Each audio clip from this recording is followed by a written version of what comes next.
जब पहली बार होश संभाला तब तक मेरी जिंदगी का सब कुछ बदल चुका था। मुझे ये याद नहीं कि मेरे माँ बाप कैसे दिखते थे। यादें बस कुछ धुंधली सी तस्वीरें थीं, जैसे बारिश में भीगी कोई पुरानी फोटो जिस पर हाथ फेरते ही और धुंधलापन छा जाए। लेकिन एक बात मैं हमेशा महसूस करती थी, एक खालीपन, जैसे कोई साया जो हर वक्त साथ हो मगर छूकर देखो तो कुछ भी नहीं। मेरा नाम निशा है। मैं एक मिडिल क्लास परिवार की औलाद थी, अपने माँ बाप की आंखों की प्यारी। लेकिन मैं बस 2 साल की थी जब एक दिन अचानक गाड़ी का एक्सीडेंट हुआ और वो दोनों इस दुनिया को छोड़ गए। मुझे वो हादसा याद नहीं, लेकिन हर बार जब मेरी चाची गुस्से में मुझे ताना देती थी तो मैं सुनती, जिस दिन ये पैदा हुई थी उसी दिन वो लोग मर गए। तो मेरे अंदर कुछ टूट जाता था। 2 साल की उम्र में माँ बाप को खो देना क्या होता है ये समझ नहीं आता था। हर चेहरा अजनबी लगता था, हर दिन एक नई मुसीबत जैसा लगता था। मेरी चाची की आवाज आज भी कानों में गूंजती है, वो आवाज जो कभी भी माँ की लोरी जैसी नहीं थी। अरे ये लड़की है या मुसीबत, सुबह उठते ही ठन ठन करती रहती है। मेरी चाची के लिए मैं हमेशा एक बोझ थी। चाचा ने कभी कुछ नहीं कहा, कभी भी प्यार से सर पर हाथ नहीं रखा। शायद उनके अंदर कोई कमजोरी थी, या शायद वो मेरी चाची से डरते थे। मेरी अपनी माँ की कोई खास रिश्तेदार नहीं थी, वो पहले ही अनाथ थी। पापा के भी सगे भाई बहन नहीं थे, बस एक सौतेला भाई था, यानी मेरे चाचा। वही मुझे अपने साथ ले आए थे। लेकिन वो घर, वो छत जो एक अनाथ के लिए सहारा होनी चाहिए थी, मेरे लिए एक कैद बन गई। पहले दिन जब मैं उस घर में दाखिल हुई तो मेरी चाची ने मेरे हाथ से गुड़िया छीनकर उसे जोर से फर्श पर फेंक दिया।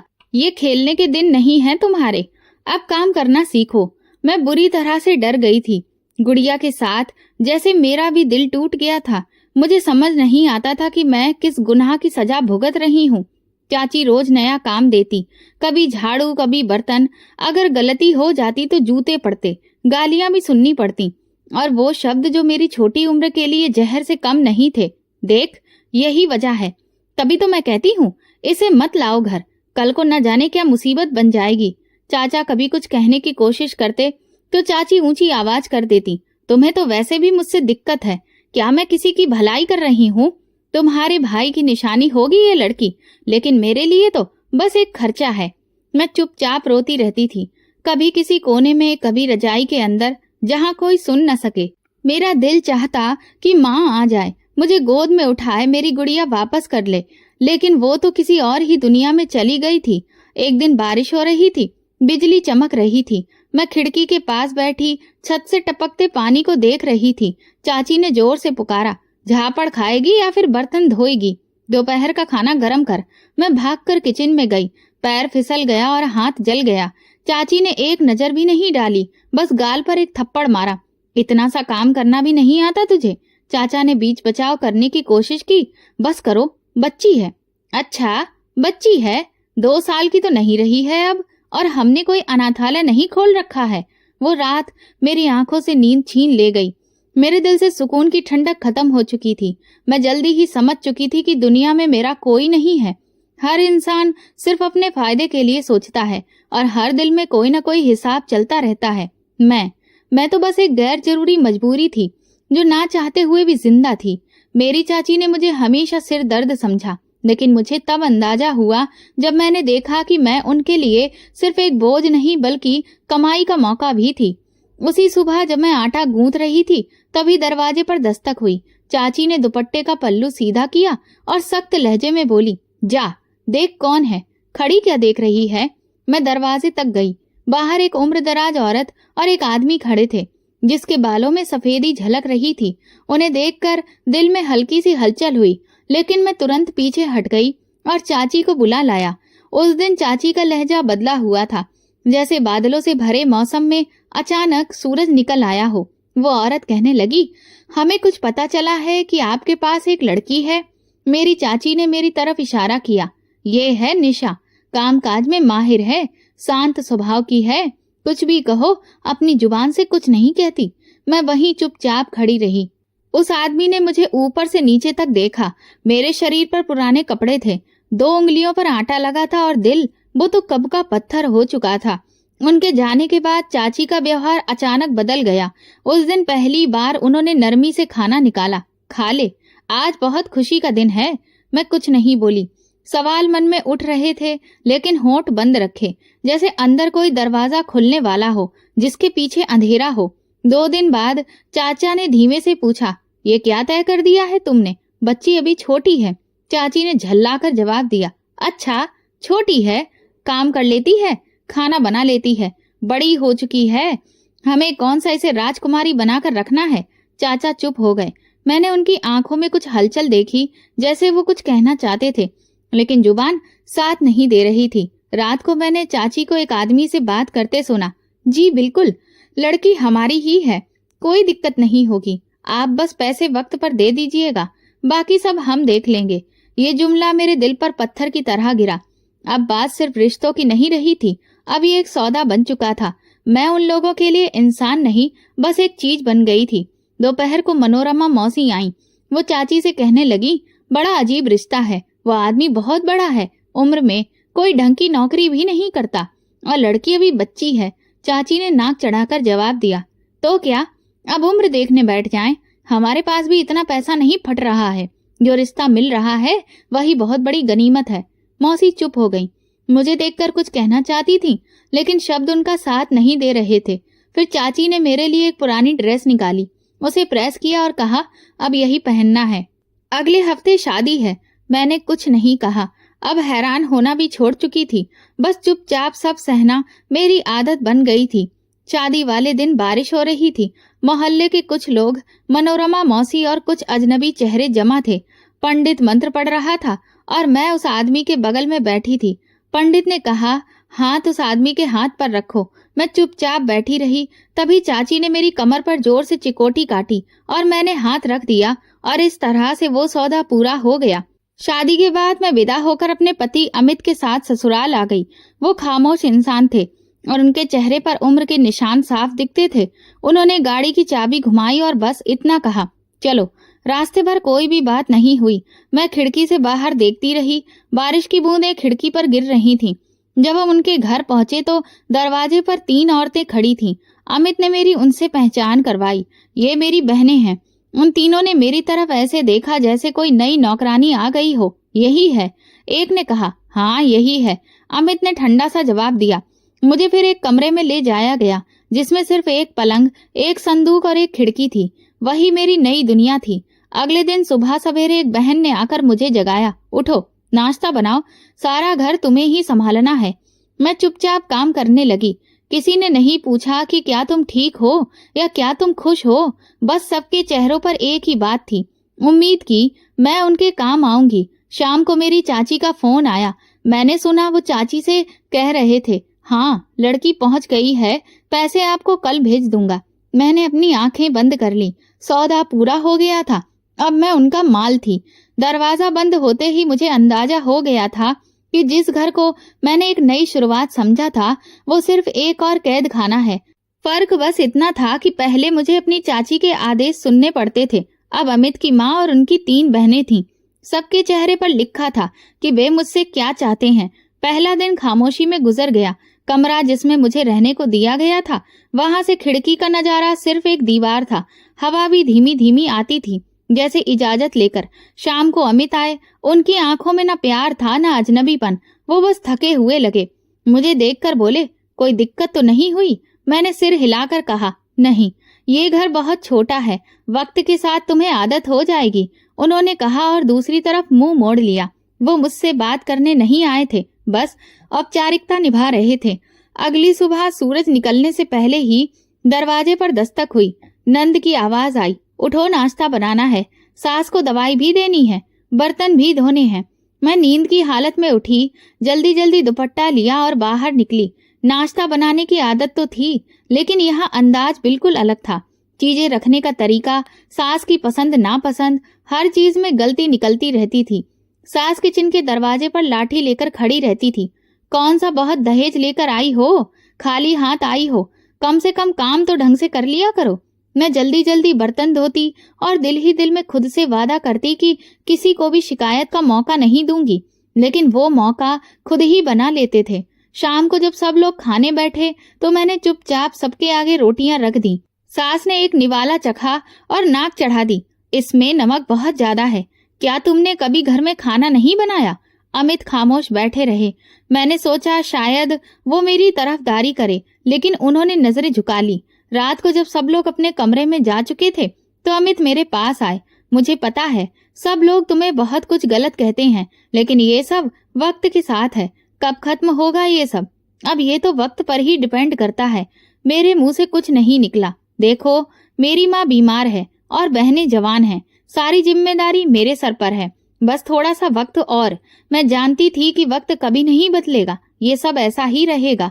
अगले दिन सास ने मुझे बाजार भेजा। आलू, प्याज, धनिया सब ले आना और वापसी में दवा भी लाना। पैसा बचाकर खर्च करना, हम कोई बहुत अमीर नहीं हैं। बाजार जाना कुछ देर की आजादी जैसा लगा, लेकिन वापस आते ही वही ताने, इतना सारा खर्च क्यों कर दिया? छोटी छोटी चीज भी संभाल नहीं सकती हो? मैंने उन्हें हिसाब दिया, रसीद भी दिखाई, लेकिन उन पर कोई फर्क नहीं पड़ा। वक्त गुजरने लगा, दिन, हफ्ते, महीने। मैं घर का हर कोना जान गई थी, हर आवाज का मतलब समझने लगी थी। कब मेरी नंद ताने देगी, कब सास बेमन से बोल देगी, कब कोई मेरी शिकायत करेगा, सब समझ में आने लगा था। मैं कभी कभी सोचती थी कि अगर मैं वाकई इस घर की बहू थी तो क्या कभी किसी ने मुझे दिल से अपनाया था, कभी आशीर्वाद दिया था, या ये सब कुछ मेरा हिस्सा ही नहीं था? कमरे में एक अलमारी खाली थी जिसमें एक पुरानी गुड़िया रखी थी जो बचपन में टूट गई थी। मैं कभी कभी उसे देखती और सोचती शायद अब वो भी मुझ पर हंसती हो, क्योंकि कैद खाना बदल गया था लेकिन पिंजरा वही था। अमित की खामोशी, सास की कठोरता और नंदों का ताना सब मेरी सांसों को भारी बना चुका था। लेकिन फिर भी मुझे जीना था, क्योंकि कहानी अभी खत्म नहीं हुई थी। वो दिन हमेशा की तरह ही शुरू हुआ। नाश्ता बनाना, झाड़ू लगाना, पानी भरना और फिर बर्तनों की भीड़ में खड़े हो जाना, सब कुछ जैसे हर दिन होता था। लेकिन दोपहर होते ही सास की तबीयत अचानक बिगड़ गई। वो बैठे बैठे कांपने लगी, हाथ से चाय का कप गिर गया और चेहरे का रंग सफेद पड़ गया। मेरी नंदों की आवाजें गूंजने लगी, माँ को क्या हो रहा है?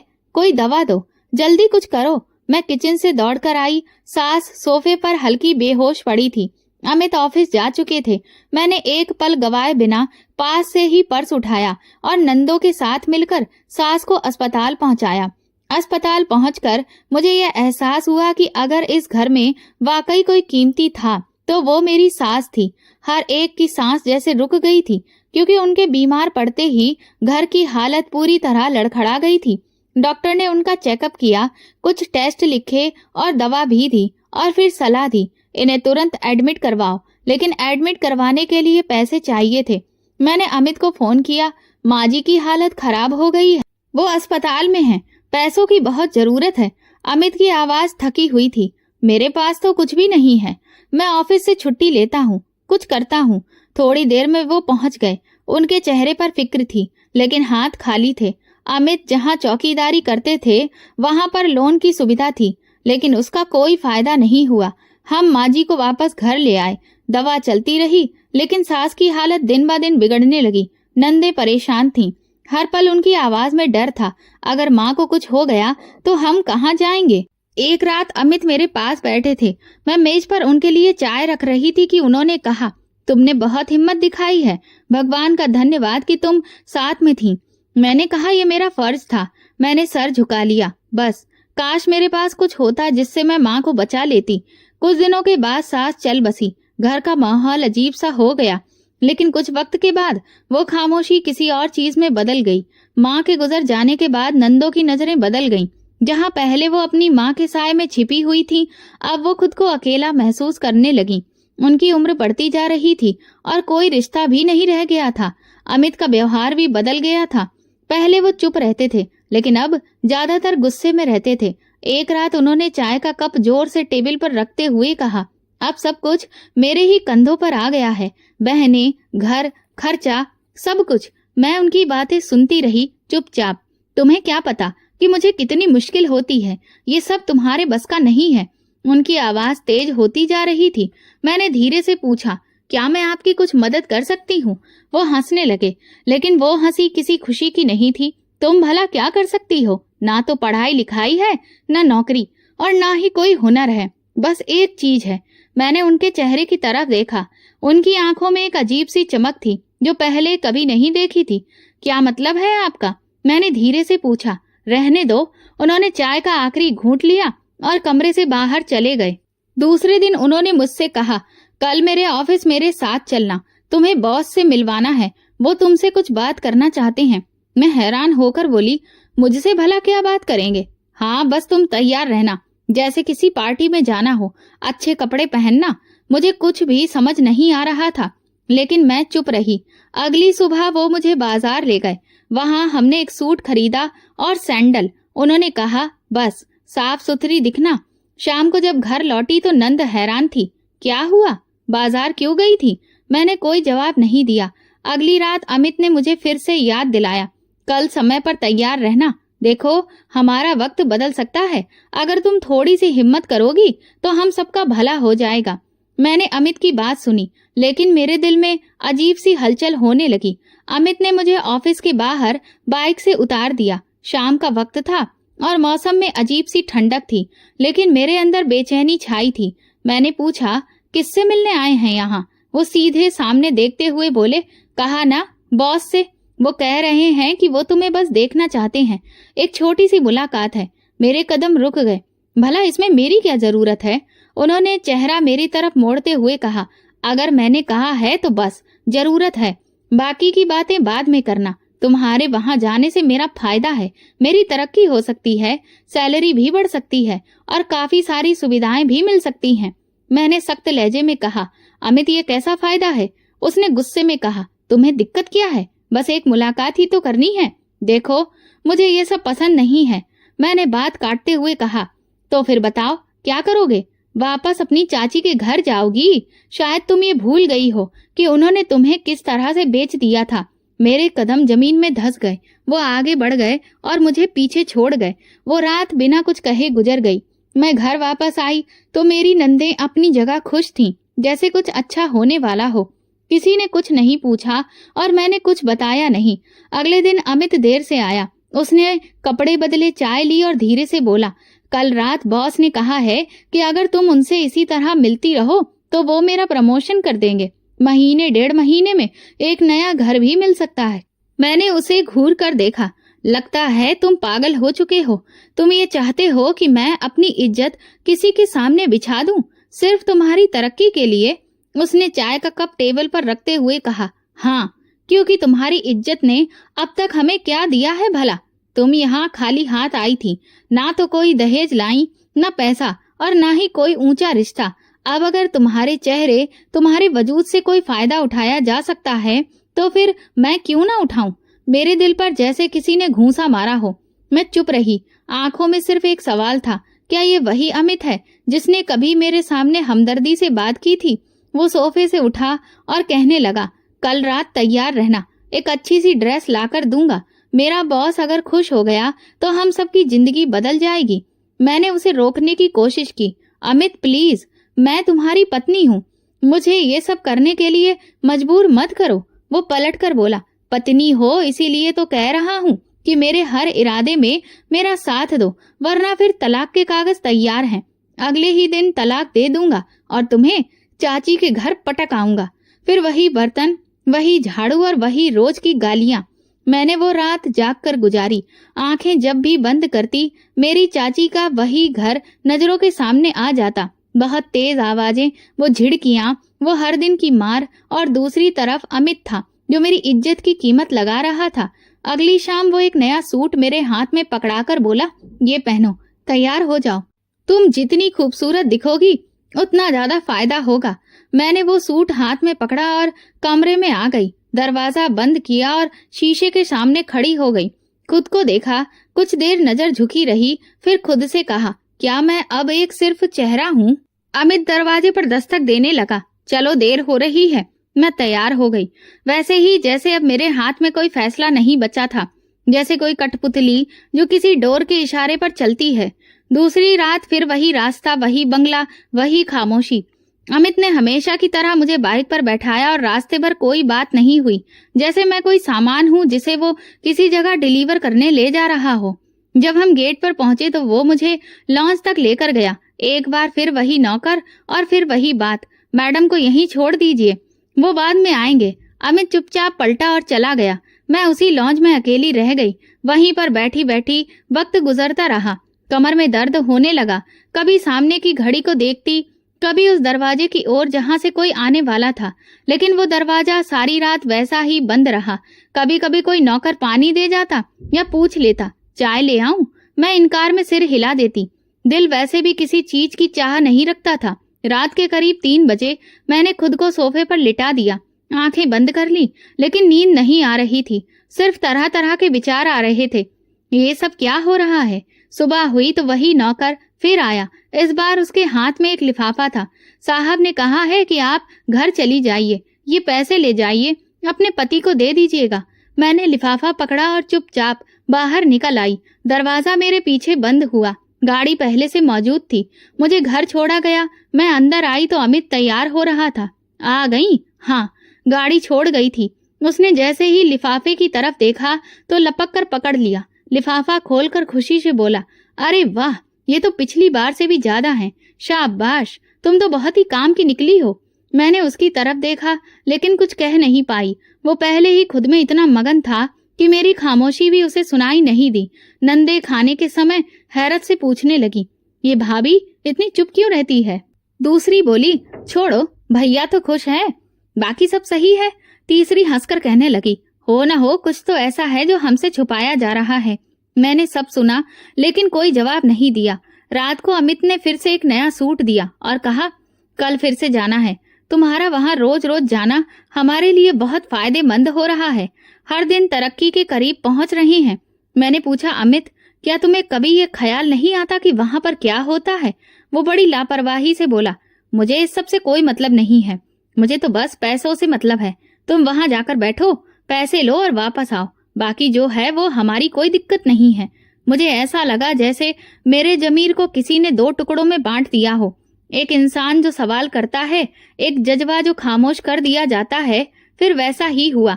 मैं बंगले के अंदर गई, सोफे पर बैठी, दरवाजा बंद, नौकर चुपचाप। वक्त चलता रहा। खाने की खुशबू आ रही थी। जूस दिया गया, दिल नहीं माना। न कुछ खाया न पिया।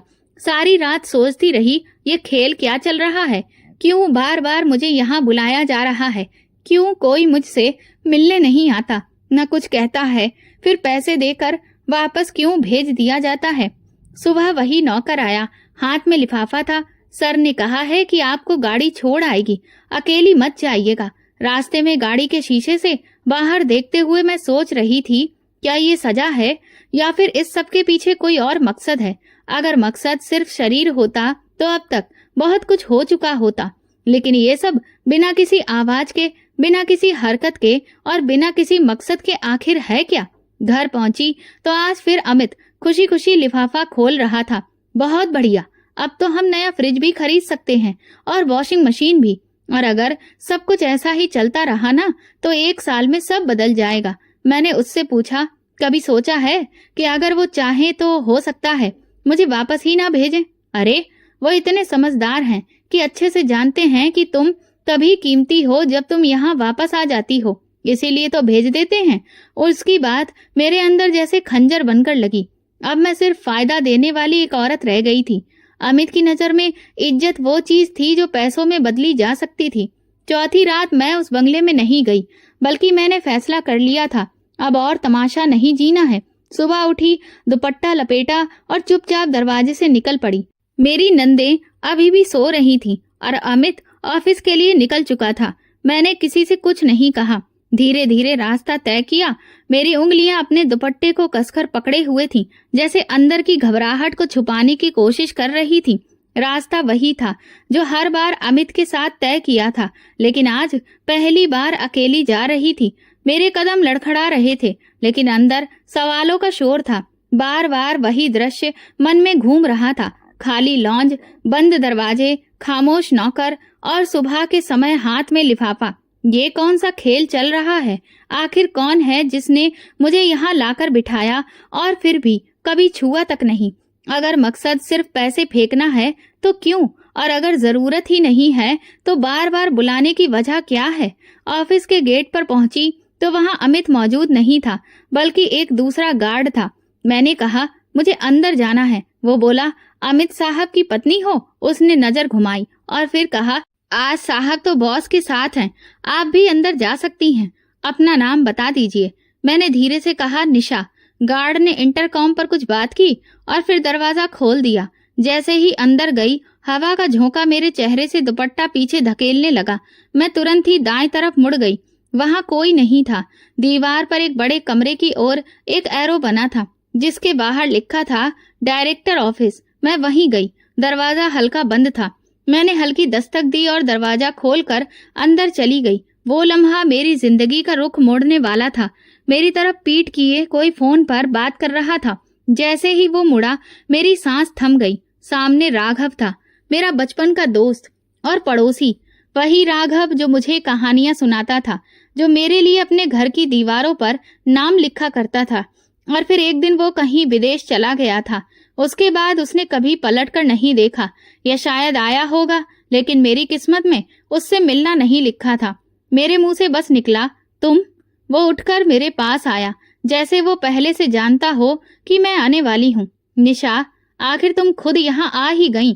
मेरे कदम जम गए। आवाज रुकी हुई थी। मैंने बस एक शब्द कहा, तुम। वो सोफे पर बैठ गया और गहरी सांस ली। हाँ, मैं वही हूँ जो तुम्हें कभी बचाना चाहता था, लेकिन वक्त से हार गया था।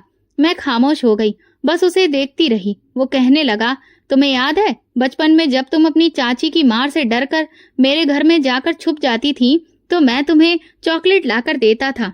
मैंने नजर झुका ली। ये सब क्यों हो रहा है? ये खेल क्यों? राघव ने धीरे से कहा, मैं जब वापस आया तो पता चला कि तुम्हारी शादी हो चुकी है। फिर एक दिन तुम्हें ऑफिस में अमित के साथ देखा और उसने खुद तुम्हारी बात छेड़ दी। मैंने बेयकीनी से उसे देखा। उसकी आवाज में नफरत थी। हाँ, वो तुम्हारी खूबसूरती के तारीफों के पुल बांध रहा था। मैंने उसे आजमाने के लिए कहा, अगर मैं तुम्हारी पत्नी से एक रात की मुलाकात चाहूं तो, और वो तुरंत मान गया। मेरे हाथ कांपने लगे, लेकिन मैंने फिर भी फैसला किया कि तुम्हें उन लोगों के बीच नहीं रहने दूंगा जिन्होंने तुम्हें बेचा। अमित को मैंने वही दिया जिसकी वो उम्मीद कर रहा था, लेकिन मैंने तुम्हें कभी छुआ तक नहीं। मैंने फिर पूछा, और वो पैसे? वो सिर्फ उसकी गंदी आदतों को और बढ़ाने के लिए थे, ताकि उसे यही लगे कि सब कुछ उसी की मर्जी से हो रहा है और वो तुम्हें बार बार वहां भेजे। लेकिन असल में मैं तुम्हें उससे आजाद करने की तैयारी कर रहा था। मैं चुपचाप खड़ी रही, आंखों में सवाल, दिल की धड़कन तेज। अब ये तुम पर है कि तुम क्या चाहती हो। राघव की आंखों में वही नमी थी जो बचपन में हुआ करती थी। मैंने खुद से पूछा, क्या मैं अभी भी एक कठपुतली हूँ, या अब वक्त आ गया है कि मैं अपने ही हाथों में बंधी डोर को काट डालूं? दरवाजे पर हल्की सी आहट हुई। अमित खड़ा था। उसका चेहरा पीला पड़ चुका था। वो बोला, ये क्या हो रहा है? तुम यहाँ क्यों आई हो? राघव ने कहा, तुम्हारे लिए भलाई इसी में है कि तुम यहाँ से चले जाओ। तुम्हें इस नौकरी से निकाल दिया गया है। अमित ने मेरी तरफ देखा। तुमने मेरी इज्जत मिट्टी में मिला दी। मैंने उसकी आंखों में देखा और धीरे से जवाब दिया, इज्जत? वो तो तुम पहले ही बेच चुके थे। उसकी जुबान बंद हो गई। वो मुड़ा और चुपचाप बाहर निकल गया। राघव ने दरवाजा बंद किया और कहने लगा, निशा, अब तुम्हें वो फैसला लेना है जो तुमसे हमेशा छीना गया था। अब ये जिंदगी तुम्हारी है।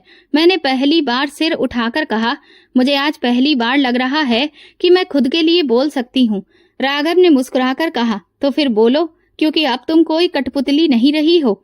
वो मेरे सामने बैठा था और अमित जा चुका था।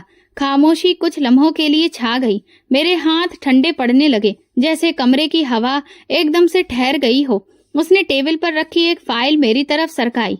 ये अमित की नौकरी से जुड़ी हुई फाइल है।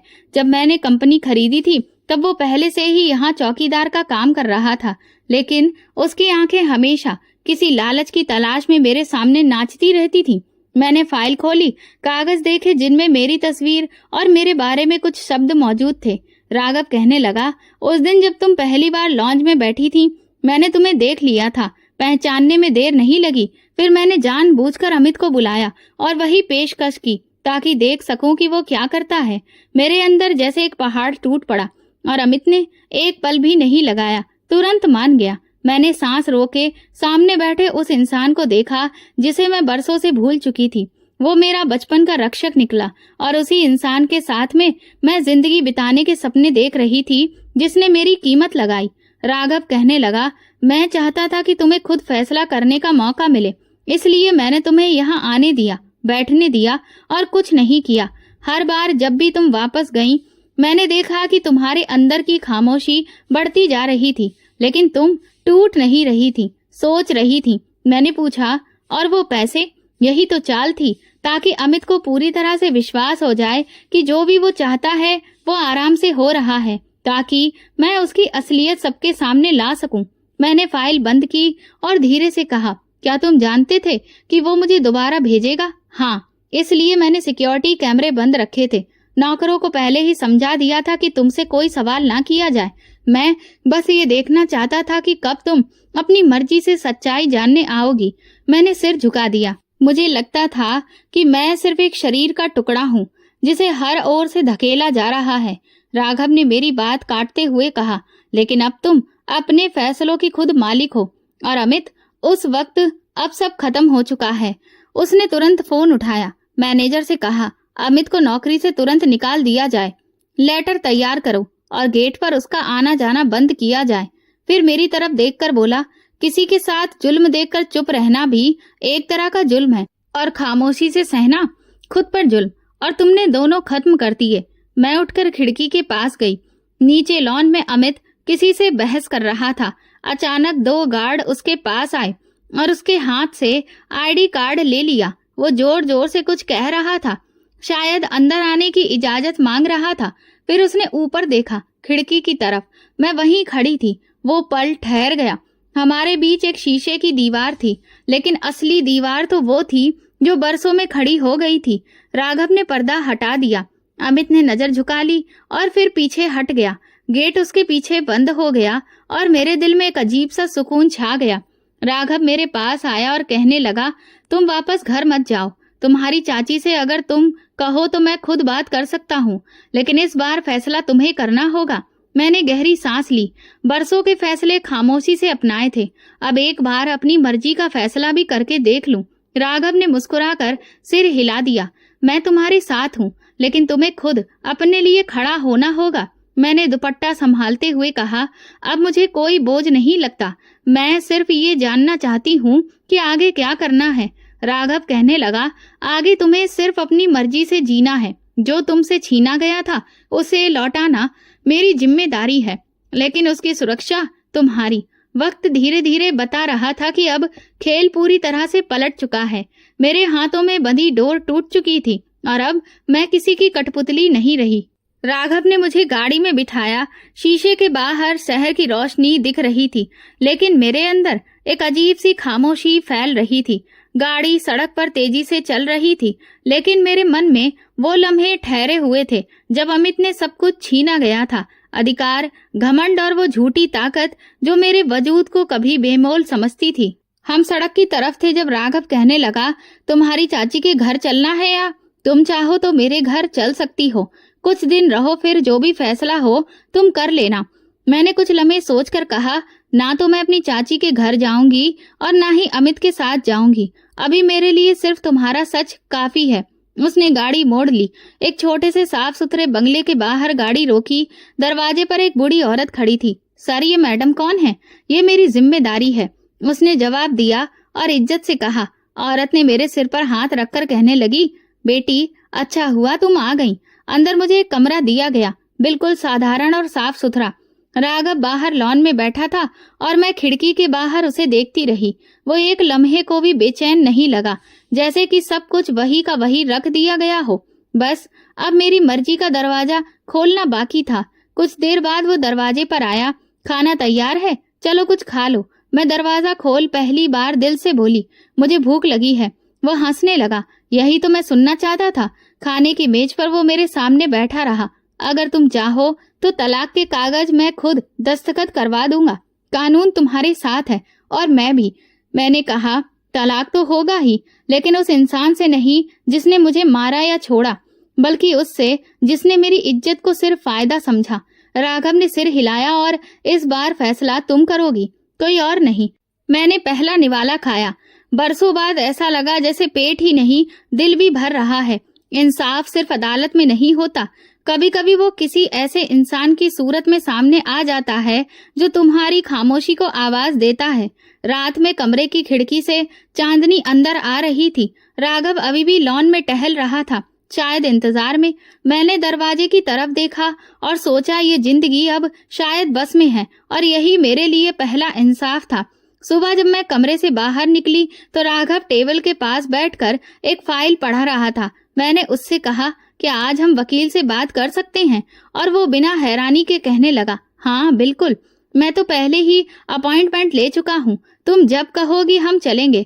गाड़ी में हमारी ज्यादा बातें नहीं हुई। मैं अपने नाखूनों को बार बार देख रही थी, जिन पर वक्त के साथ ना तो रंग बचा था और ना ही कोई रोशनी। वहां पहुंचकर वकील ने कुछ कागजात मेरे सामने रखे। राघव ने सब कुछ संभाल लिया, लेकिन मेरी इजाजत के बिना एक शब्द भी नहीं लिखवाया। जब वकील ने मुझे साइन करने को कहा तो मैं थोड़ा सा रुककर साइन कर दिए। उस कागज पर वो लिखा जा चुका था जो बरसों से दिल पर पत्थर बनकर रखा था।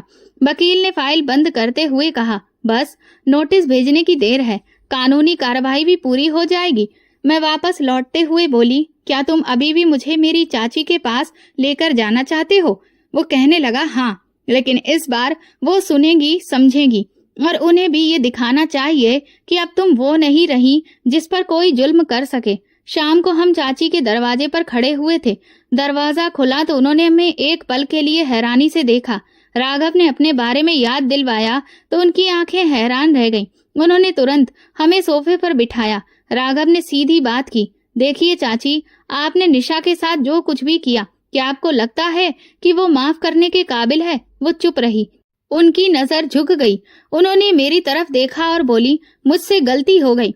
उस वक्त हालात, राघव ने बात काट दी, हालात कभी भी किसी इंसान की कीमत लगाने की वजह नहीं बनते हैं। आपने उसे एक बोझ समझकर धक्का दे दिया, और अब अगर आपने दोबारा कभी भी निशा से कोई ऐसी वैसी बात की या फिर कोई भी ऐसी चीज की बिना उसकी मर्जी के, तो मुझे मजबूरन आपको सबक सिखाना पड़ेगा। उन्होंने मेरे सामने हाथ जोड़ दिए। बेटी, मुझे माफ कर दो, मैं माँ बनने के लायक नहीं थी, लेकिन दिल से कभी बद्दुआ नहीं दी। मैंने उनके झुके हाथों को छुआ नहीं, लेकिन कुछ कहा भी नहीं। सिर्फ इतना कहा, मैं माफी दे रही हूँ, लेकिन अब भरोसा वापस जुड़ नहीं सकता। राघव कहने लगा, अब हम चलते हैं। तो चाची पीछे हट गई। उनके चेहरे पर पछतावा दिख रहा था, लेकिन अब वो मेरे फैसले को रोक नहीं सकती थी। अगले दिन मैंने अपना आइडेंटिटी कार्ड ठीक करवाया और अपना एक नया मोबाइल नंबर लेकर पहली बार बैंक अकाउंट खुलवाया। राघव ने कुछ भी नहीं पूछा, बस ये कहा, ये सब तुम्हारा अधिकार है और तुम्हें देना भी चाहिए। मैंने एक छोटे से कंप्यूटर कोर्स में एडमिशन लिया और उसकी पढ़ाई शुरू की। धीरे धीरे खुद को रोज के कामों से आजाद कराना शुरू किया। सुबह खुद चाय बनती, शाम को किताब पढ़ती और वक्त निकालकर पुराने दिनों को याद करती, लेकिन अब उन पर रोना नहीं आता था। एक दिन मेरी नंद का फोन आया। हैरान होकर बोली, भाभी आप कहाँ हो? भैया तो कुछ बताते नहीं और तुम भी गायब हो गई हो। मैंने जवाब दिया, जो जिंदगी वो तुम्हें दिखाता था वो झूठ थी, अब सच मैं हूँ। फिर फोन बंद कर दिया। उनके लिए मेरी कोई अहमियत नहीं थी। मैंने सीखा कि आजादी का मतलब सिर्फ दीवारों से बाहर जाना नहीं होता, बल्कि अंदर की जंजीरों को तोड़ना भी होता है, और वो मैं कर चुकी थी। तलाक के कागज मेरे हाथ में आए तो मैंने उसे किसी जीत की तरह नहीं देखा। ये सिर्फ कागज था। असली जीत तो वो खामोशी थी जो मेरे अंदर से निकल गई थी। मैंने वो कागज ट्रायल में रखा और दराज बंद करके वक्त में शीशे के सामने खड़ी थी। चेहरे पर मुस्कुराहट थी और आंखों में सुकून। पहली बार मैंने खुद को देखा और दिल से कहा, ये मैं हूँ, अपनी मर्जी से जीने वाली। एक शाम राघव मेरे दरवाजे पर खड़ा था। उसके हाथ में एक लिफाफा था। कहने लगा, ये शादी का कार्ड है, तुम्हें सबसे पहले देना था क्योंकि सबसे जरूरी तुम हो। मैंने लिफाफा लिया, उसे देखा, लेकिन कुछ कहा नहीं। अंदर साधारण शब्दों में लिखा था, मेरा और उसका नाम। तुम्हें भरोसा है? उसने एक बात कही। मैंने जवाब दिया, मुझे तुम पर भरोसा है, बस यही काफी है। शादी का दिन आ गया। ना कोई हंगामा, ना कोई शोर शराबा। दावत भले ही छोटी थी, लेकिन सब कुछ कायदे से हो रहा था। राघव बोला, तुम जो पहनोगी वही सबसे खूबसूरत लगेगा। तुम्हारी मर्जी, तुम्हारा दिन है। मैंने हल्का गुलाबी रंग का एक साधारण सा लहंगा पहना, जेवर भी कोई भारी भरकम नहीं थे। राघव ने मेरा हाथ पकड़ा पूरे अधिकार के साथ, वो हाथ जो बरसों तक खाली था, सिर्फ काम और तन मन की थकान उठाते हुए आज पहली बार किसी रिश्ते की मजबूती को महसूस कर रहा था। हमारी खुशी में शामिल होने के लिए मेहमान कम थे, लेकिन सबके चेहरे पर रौनक थी। मेरी चाची भी मिलने आई, लेकिन मैंने उनसे कोई खास बात नहीं की, बस औपचारिक मुस्कान दी। वो मेरे पास आकर कहने लगी, बेटी, तुम्हारी खुशी देखकर लगता है कि भगवान ने मुझे माफ कर दिया है। मैंने जवाब दिया, माफी भगवान से मांगते हैं और सब्र वक्त से लिया जाता है। रात के खाने के बाद राघव मेरे पास आया, बोला, अब एक नई शुरुआत होगी। मैंने सर हिलाया, लेकिन दिल के किसी कोने में वो पुराने दिन अभी भी धड़क रहे थे। जख्म चाहे भर गए थे, लेकिन उनके निशान रह गए थे। शादी के बाद राघव के साथ जो घर बना वो महल नहीं था, लेकिन सुकून की जगह था। हर चीज कायदे से, हर फैसला मेरी राय से। वो मेरी हर बात को सुनता, चाहे पसंद की हो या किसी और चीज की। एक दिन मैंने उससे कहा, राघव, मैं काम करना चाहती हूँ। उसने खुशी से कहा, बिल्कुल, लेकिन अपनी शर्तों पर, अपने वक्त और अपनी पसंद के साथ। मैंने एक छोटे से प्राइवेट स्कूल में टीचिंग का ऑफर एक्सेप्ट कर लिया। बच्चों के साथ वक्त बिताना, उन्हें पढ़ाना मुझे एक नई जिंदगी की ओर ले जा रहा था। वो लड़की जो कभी स्कूल जाने के लिए तरसती थी, अब किसी और का सपना पूरा कर रही थी। राघव हर दिन मेरे साथ होता था, लेकिन कभी मेरे रास्ते में नहीं आता था। उसे पता था कि मेरी जिंदगी की आजादी ही मेरा सबसे कीमती जेवर है। कभी कभी रात को जब सब कुछ खामोश होता, मैं आईने के सामने खड़ी हो जाती। पुराने दाग, पुरानी थकान अब मेरी पहचान नहीं रहे थे, लेकिन दिल जानता था कि वो गुजरे लम्हे ही मेरी बुनियाद बन चुके हैं। राघव ने एक बार रात को कहा, अगर तुम्हें कभी लगे कि तुम अकेली हो तो मुझे जगा देना। मैंने मुस्कुराकर कहा, जरूरत नहीं पड़ेगी, तुम जानते हो तभी तो मैं चैन से सो पाती हूँ। शादी के 1 महीने बाद हमने शहर से बाहर एक छोटी सी ट्रिप का प्लान बनाया। पहली बार मैं किसी होटल के कमरे में बिना किसी डर के थी। दिल में यही बात थी कि अब कोई गंदी नजर नहीं लगेगी। मैं खिड़की से बाहर देखकर बोली, काश मेरे माँ बाप जिंदा होते। राघव बोला, अगर वो होते तो शायद तुम्हारी शादी वो खुद मुझसे कराते। मैं हमेशा तुम्हारे काबिल बनने की कोशिश करता रहा हूँ। मैंने पूछा, और अगर वो नहीं मानते तो? वो हंसते हुए बोला, तो मैं सारी उम्र तुम्हें बचपन की कहानियां सुनाता रहता, बस तुम्हारे पास रहने का कोई ना कोई बहाना बना लेता। हम दोनों हंस पड़े। जिंदगी का पन्ना तेजी से आगे बढ़ रहा था। पुरानी किताब बंद हो चुकी थी, लेकिन उसके शब्द मेरी सोच का हिस्सा बन चुके थे। ये नया रिश्ता, नया सफर मेरे फैसले से शुरू हुआ था, और यही मेरी सबसे बड़ी जीत थी। राघव ऑफिस के काम से दिल्ली गया हुआ था। मैं घर में थी। दोपहर के समय स्कूल के बच्चों के प्रोजेक्ट्स पर काम कर रही थी, जब फोन बजा। एक अनजान नंबर था। हेलो निशा, मैं अमित की बड़ी बहन बोल रही हूँ। एक पल को सब कुछ जम गया। आवाज पहचानी, लेकिन उसके पीछे जो चेहरा था वो धुंधला पड़ चुका था। जी, सब ठीक है, मैंने साधारण सा जवाब दिया। अमित का एक्सीडेंट हो गया है। उसके हाथ पैर पूरी तरह से बेकार हो चुके हैं और जुबान भी अब ठीक से नहीं चल पाती। कुछ दिन तक वो अस्पताल में रहा, लेकिन अब घर पर है। मैंने सोचा तुम्हें बता दूं, आखिर तुम उसकी पत्नी रही हो, अगर चाहो तो आकर देख सकती हो। मैं थोड़ी देर चुप रही, फिर कहा, मैं उसके लिए बस प्रार्थना कर सकती हूँ दीदी। उसे देखना परखना अब मेरे अधिकार में नहीं रहा। उन्होंने कुछ देर बात की, बोली, हम खुद भी बहुत थक चुके हैं। वो हर वक्त तुम्हारा नाम लेता है, कभी माफी मांगता है, कभी आंखों में आंसू आ जाते हैं। शायद वो पछता रहा है। मैंने बात काट दी। पछतावा तभी सही लगता है जब उसकी कोई कीमत अदा की जाए, और मैं अपनी कीमत बहुत पहले चुका चुकी हूँ। अब कुछ भी वापस नहीं हो सकता। फोन बंद हो गया। खामोशी छा गई। मैंने खुद को संभाला और टेबल पर रखे प्रोजेक्ट्स में खुद को बिजी कर लिया, जैसे कुछ हुआ ही नहीं। शाम को राघव का कॉल आया। दिन कैसा गुजरा? मैंने बताया, मेरी बड़ी नंद का फोन आया था। अमित का भयंकर एक्सीडेंट हुआ है, जिसमें उसके हाथ पैर जवाब दे चुके हैं। शायद सजा वहीं से मिली है जहां से उसने गलत शुरुआत की थी। राघव ने कहा, उसने जैसा किया वैसा ही भुगता। तुम अगर चाहो तो उसे देखने जा सकती हो, लेकिन ये तुम्हारी मर्जी है। मुझे तो लगता है अब वहां जाने की कोई जरूरत नहीं है। मुझे अब सिर्फ अपने आप से वफादारी निभानी है। अतीत की सजा या माफी से अब कोई मतलब नहीं। अगले दिन स्कूल में बच्चों के साथ काम करते हुए मैंने देखा कि एक लड़की बार बार अपनी कॉपी में कुछ मिटा रही थी। क्या हुआ बेटा? मैडम, मैं बार बार गलत लिख रही हूँ। तो फिर पन्ना फाड़कर नया शुरू करो। बार बार मिटाने से वक्त भी बर्बाद होता है और निशान भी रह जाते हैं। ये कहते हुए मेरे अपने शब्द मेरे दिल में उतर गए। अमित के साथ मेरा जो रिश्ता था वो बार बार मिटाने के काबिल नहीं था।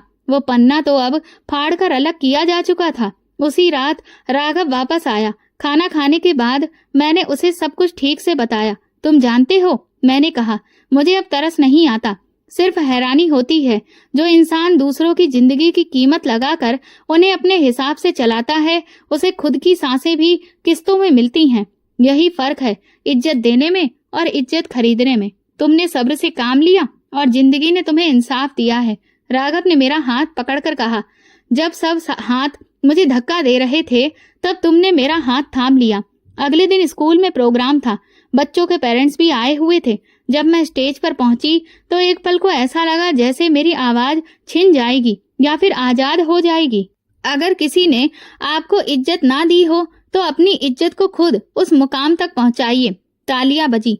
राघव भी पिछली कतार में बैठा था, सर हल्का झुका हुआ, चेहरे पर वही खामोश गर्व। रात को मैं चाय का कप हाथ में लिए छत पर बैठी आसमान देख रही थी।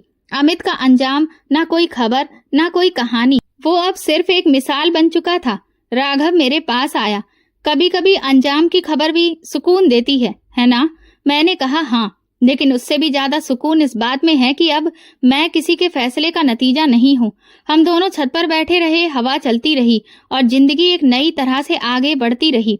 पुरानी गलियों में अब मेरे कदम नहीं जाते थे, लेकिन उसके निशान बाकी थे और वो निशान ये याद दिलाते थे कि अगर कोई इंसान चाहे तो अपने जख्मों से सीख कर सब कुछ संभाल सकता है। जैसा अमित ने किया वैसा ही उसे मिला और जैसा मैंने सब्र रखा उसका अंजाम मुझे सुकून के रूप में मिला और वही मेरा नसीब बन गया। इज्जत कभी भी दूसरों की मर्जी से नहीं, अपनी खुददारी से हासिल होती है। जो दूसरों को तकलीफ देता है, अंत में वही तकलीफ लौटकर उसके पास आती है। ये वीडियो केवल मनोरंजन के उद्देश्य से बनाया गया है। सभी पात्र काल्पनिक हैं। वास्तविक व्यक्तियों, जीवित या मृत या वास्तविक घटनाओं से कोई समानता विशुद्ध रूप से संयोग है। किसी भी व्यक्ति, धर्म या जाति को ठेस पहुंचाने की मंशा नहीं है। तो दोस्तों, अगर आपको हमारी कहानी पसंद आई हो तो कमेंट करें, वीडियो को लाइक करें और ज्यादा से ज्यादा शेयर करें। चैनल पर नए हैं तो सब्सक्राइब करें और नोटिफिकेशन बेल दबाएं ताकि अगली अपडेट सबसे पहले आपको मिले। धन्यवाद।